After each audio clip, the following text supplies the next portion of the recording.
Hello, my name's Jimmy from Parkstone Bay Yachts, and today we're at Marchwood. It's a lovely day, it's sunny and breezy, so we should probably be sailing, but we're actually happy to be doing a tour of this Contest 35S. We're the Contest Yachts agents for the UK, and we also do contest brokerage. So this Contest 35 was built in 1990. She was designed by Dick Zaal and built by Coniplex in Holland. She's a lovely example, and she's been lovingly maintained and thoroughly upgraded.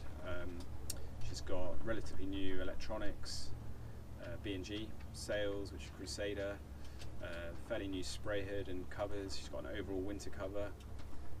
She's got new windows and hatches. She's been copper coated. She's got a lovely feathering propeller. So really lots of good equipment, all in excellent condition. So this video, we'll quickly scoot around the boat and show you some of her features. And at the end of the video, if you've got any questions, we'll put a link up on the screen. So please don't hesitate to get in touch. Thanks very much. So here is Felbreeder 3 looking from the outside. As you can see, she's in excellent condition. She's been copper coated, and this winter she's had some very neat little patches of touch up. The keel has also been had copper coat reapplied. You can see her wing keel there. Her anodes have been replaced, and moving aft, here is her very smart three-bladed feathering propeller. Just moving around to the stern, she has a detachable stainless steel bathing ladder on the transom. So here we are looking at the cockpit. As you can see, it's a spacious cockpit with a nice high coaming.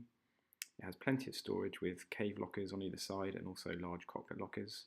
It has a lovely teak fold-down table, and it has this really clever extension to the spray hood, which means you can enclose the companionway in inclement weather and still get plenty of ventilation in the cabin, which I think is an excellent feature. And here you can see the B&G wind instrument. And over to port, we have the B&G autopilot controls. We also have one of the large cockpit lockers to port, and the other one is over to starboard. So making my way forward along the starboard deck, the first thing I notice is that you feel very, very safe. The guardrails are nice and high, and the integrated tow rail really adds to the feeling of security.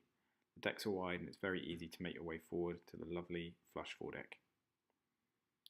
On the foredeck, there's really good chain locker,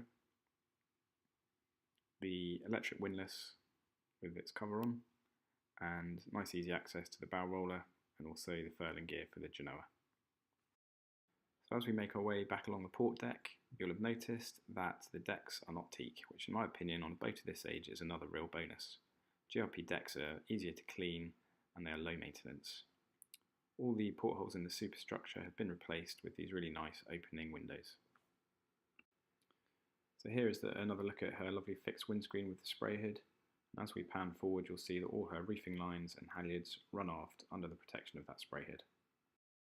And here we are under the spray hood, where you'll see all the lines coming back through the rope clutches to the self-tailing winches.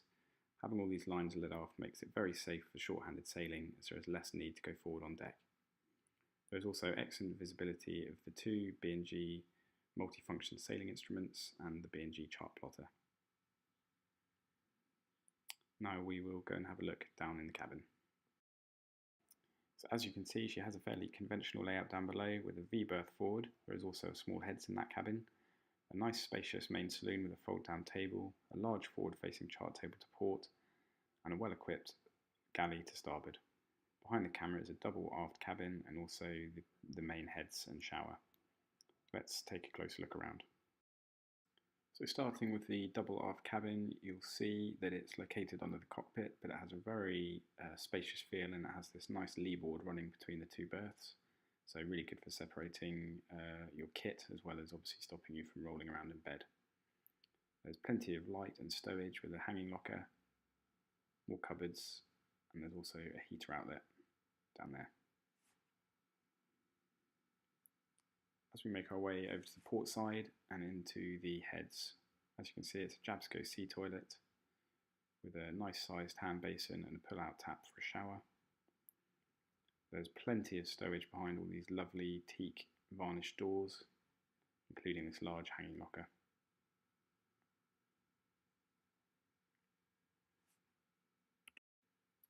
Hopefully you can see on camera, but by looking at the joinery, it really is in superb condition. The quality build of these boats is second to none, and this one's been extremely well looked after. So now just looking at the chart table, as you can see, there's the B&G VHF DSC radio. And moving forward, there's gauges, heater controls, and the boat switch panel. There's a rack there for magazines and books.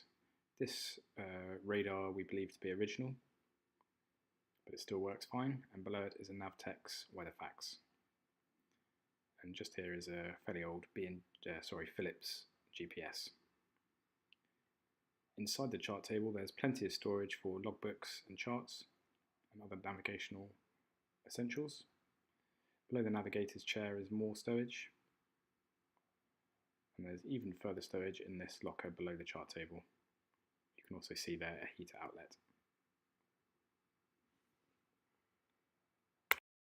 So moving over to the galley, as you can see there are twin stainless steel sinks with hot and cold pressurised water, a top loading fridge, and as a theme with this boat continues, oodles of storage for pots and pans and provisions, bottle stowage, drawers, more cupboards.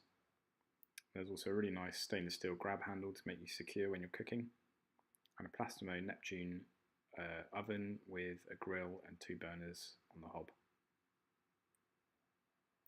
The hob is covered by this removable worktop.